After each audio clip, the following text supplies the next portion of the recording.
Britain does it again with the production of the world's fastest plane, the jet-propelled Vampire fighter.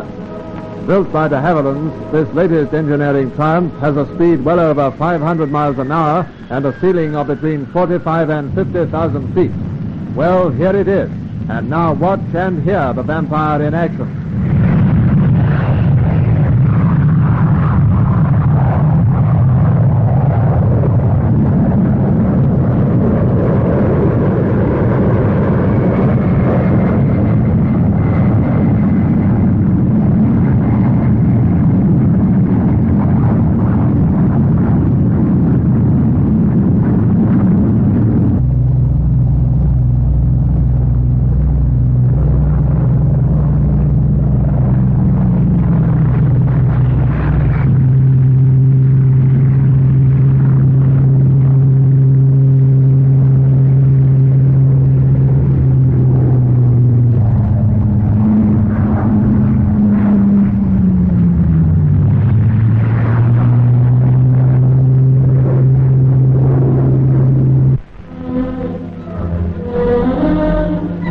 First film of the Belsen trial. This is being held before a British military court in a converted gymnasium in Lüneburg. Members of the German public have been allowed in, and reports say they've been astonished by the fairness of British methods. ATS were there to search German women spectators before they entered the court. The president of the court is Major General Bernie Ficklin, seen inspecting the guard before opening the proceedings.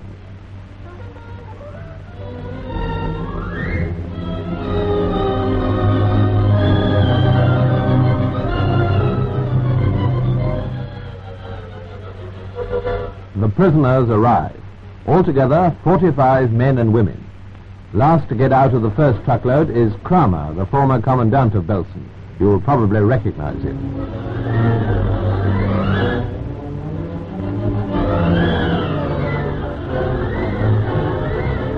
The second truck contained the women SS guards, accused equally with the men of appalling crimes of cruelty and mass murder.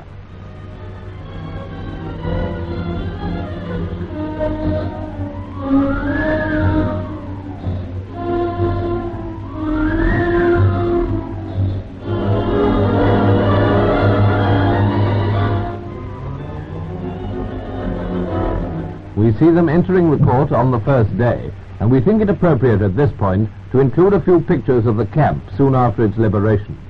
First, this scene of horror, which all who have seen the film before will undoubtedly remember. Later, the SS guards were ordered to stand beside the mass graves, while a British interpreter read the British commandant's speech to them in German. Dieses Lager führen, müssen Sie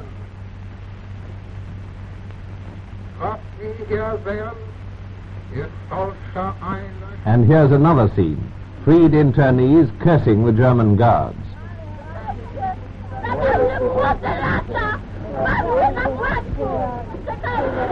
The SS women were also made to line up.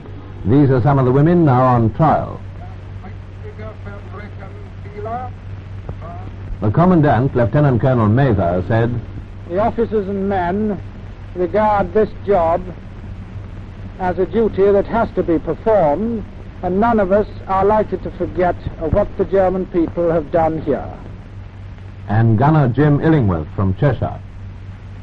The things in this camp are beyond describing.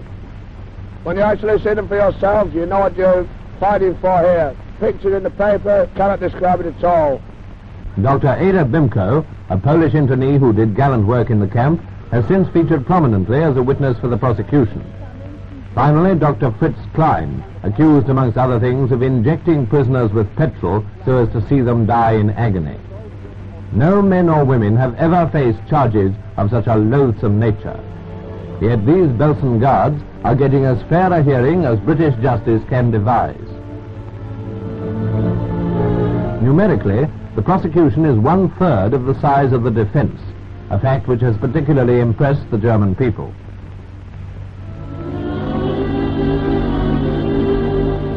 One of the most prominent among the women prisoners is Irma Gräser, number 9.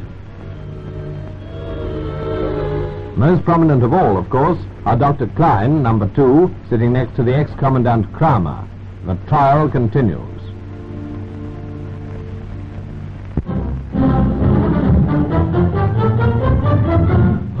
Arriving at Plymouth in the American cruise ship Argentina, the Duke and Duchess of Windsor were photographed and interviewed during the few hours that the ship remained in port.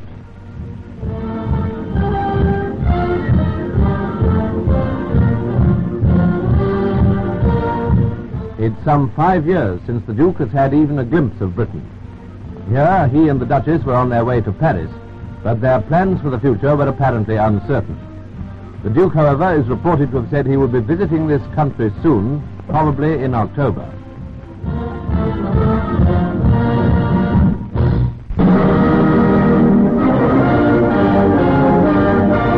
The Union Jack flies once again at Singapore. 60 men of war of the Royal Navy and the great French battleship Richelieu rode at anchor as the British Commonwealth landing party, rapturously welcomed by the Malays, set foot in this key outpost of empire. Disconsolate Japanese guards had not yet been withdrawn from their posts, but there was no treachery. In triumph, unimpeded, the British took over.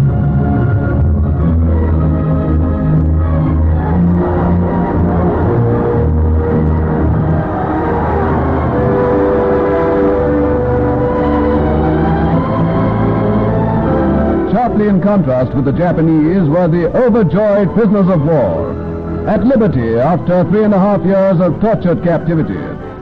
They are living evidence of the Japanese reign of crime and terror. Britain and America are resolved that for such outrages the enemy will be called to account.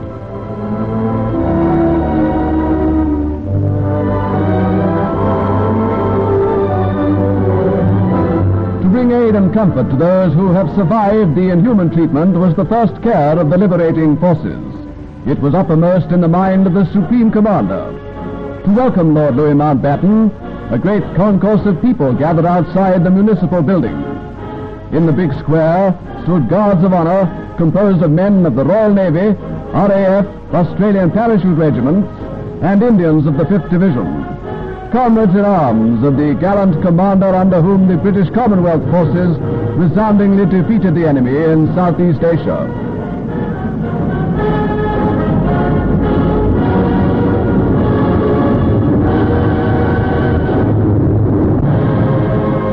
Lady Louis Mountbatten was a spectator at the inspiring moment when the Supreme Commander, attended by senior officers, entered the municipal building.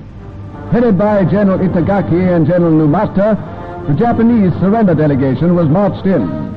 High Japanese officers now called upon to drink the cup of humiliation to the dregs. Lord Louis took his place at the table to accept their surrender.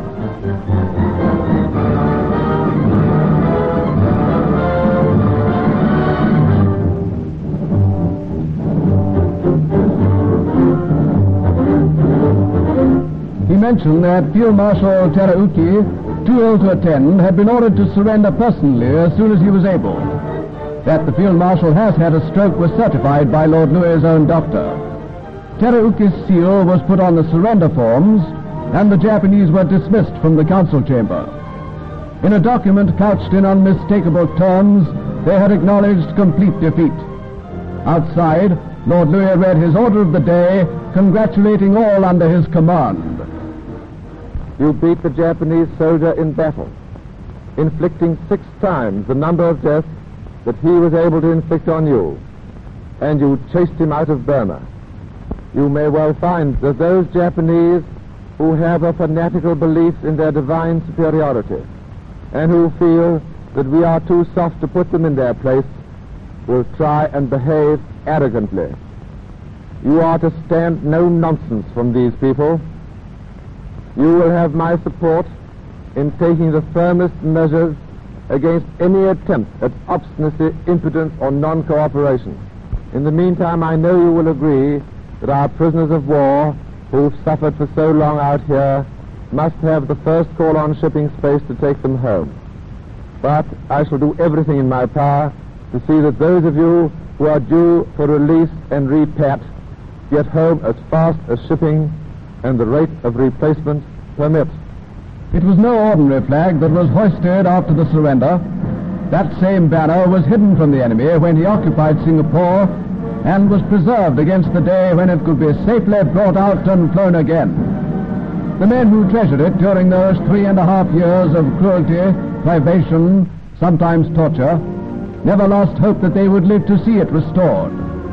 No less overjoyed than the liberating forces were the Malays who lived through the Japanese occupation. To millions, Britain's triumph in Southeast Asia brings back the reign of liberty and happiness under the flag.